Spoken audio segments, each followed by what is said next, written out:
नमस्कार। आज हम हिंदी व्याकरण के एक बहुत ही जरूरी और मजेदार हिस्से को समझने वाले हैं, सर्वनाम। जी हाँ, ये वो छोटे छोटे शब्द हैं जो हमारी भाषा में जान डाल देते हैं, उसे आसान और खूबसूरत बनाते हैं। तो चलिए शुरू करते हैं। तो सबसे पहला सवाल तो यही उठता है कि भाई इन सर्वनामों की जरूरत ही क्यों है और ये है क्या चीज आखिर। चलिए इसी से शुरू करते हैं। जरा एक बात सोचिए, अगर किसी बातचीत में एक ही नाम बार बार दोहराया जाए तो सुनने में कैसा लगेगा? थोड़ा अटपटा है ना। जैसे ये वाक्य सुनिए, राम एक अच्छा लड़का है, राम सुबह जल्दी उठता है, राम स्कूल जाता है। कुछ खटक रहा है ना। ये राम राम राम ऐसा लग रहा है जैसे कोई रट्टा मार रहा हो। ये दोहराव जो है ये भाषा की पूरी लय बिगाड़ देता है, उसे बहुत बोझिल बना देता है। अच्छा, अब इसे ऐसे सुनकर देखिए, राम एक अच्छा लड़का है, वो सुबह जल्दी उठता है, वो स्कूल जाता है। देखा, यहाँ हमने बस राम की जगह वह का इस्तेमाल किया और देखिए पूरा वाक्य कितना स्वाभाविक, कितना सहज हो गया, सुनने में भी कितना अच्छा लग रहा है। बस यही तो है सर्वनाम का कमाल। तो मतलब एकदम साफ है, सर्वनाम वो शब्द हैं जो संज्ञा यानी किसी नाम की जगह पर आते हैं। इनका सीधा साधा सा काम है दोहराव को हटाना और हमारी भाषा को ज्यादा असरदार, ज्यादा कुशल बनाना। बहुत बढ़िया। तो अब हम ये तो समझ गए कि सर्वनाम क्या है और क्यों जरूरी है। तो चलिए अब थोड़ा और गहराई में चलते हैं और देखते हैं कि ये कितने तरह के होते हैं।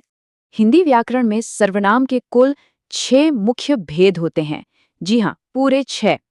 और ये हैं वो 6 प्रकार। चलिए एक एक करके नाम देखते हैं। पुरुषवाचक, निश्चयवाचक, अनिश्चयवाचक, फिर आता है संबंधवाचक, प्रश्नवाचक और आखिर में निजवाचक। अब ये नाम सुनकर बिल्कुल घबराना नहीं है। ये सुनने में भले ही भारी भरकम लगें पर असल में बहुत आसान है। और किसी भी चीज को, खासकर व्याकरण को समझने का सबसे अच्छा तरीका क्या होता है? बिल्कुल सही, उदाहरण। तो चलिए कुछ मजेदार उदाहरणों से इन सबको समझते हैं। तो शुरुआत करते हैं सबसे आम प्रकार से, जिससे हमारा पाला रोज पड़ता है, पुरुषवाचक सर्वनाम। हम अपनी बातचीत में सबसे ज्यादा इन्हीं का इस्तेमाल करते हैं। अब देखिए, पुरुषवाचक सर्वनाम में 3 तरह के पुरुष होते हैं।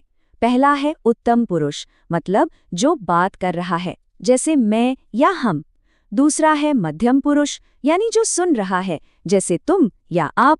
और तीसरा है अन्य पुरुष, मतलब जिसके बारे में बात हो रही है, जैसे वह या वे। इस टेबल से ये बात एकदम साफ हो जाती है। चलिए अब आगे बढ़ते हैं निश्चयवाचक और अनिश्चयवाचक सर्वनाम पर। इनके बीच का फर्क इनके नाम में ही छिपा है। निश्चयवाचक मतलब पक्का, डेफिनेट। ये किसी खास चीज की ओर इशारा करता है, जैसे यह मेरी किताब है। यहाँ यह का मतलब कोई खास किताब है। और दूसरी तरफ है अनिश्चयवाचक, जहाँ कुछ भी पक्का नहीं है, जैसे कोई आ रहा है। अब ये कोई कौन है हमें नहीं पता। देखा कितना आसान।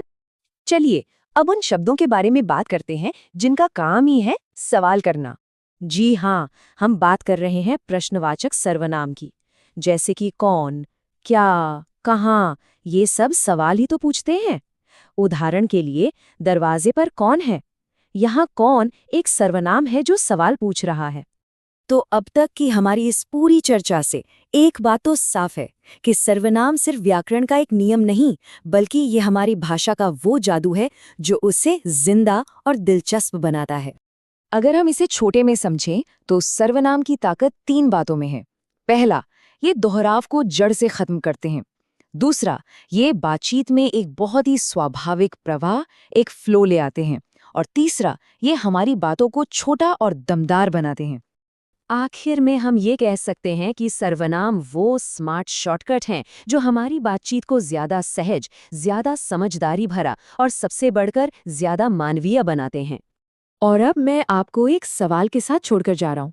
जरा सोचिए, अगर हमारी भाषा में सर्वनाम होते ही नहीं तो हमारी दुनिया कैसी होती, हमारी बातें कैसी होती? इस पर जरूर सोचिएगा। धन्यवाद।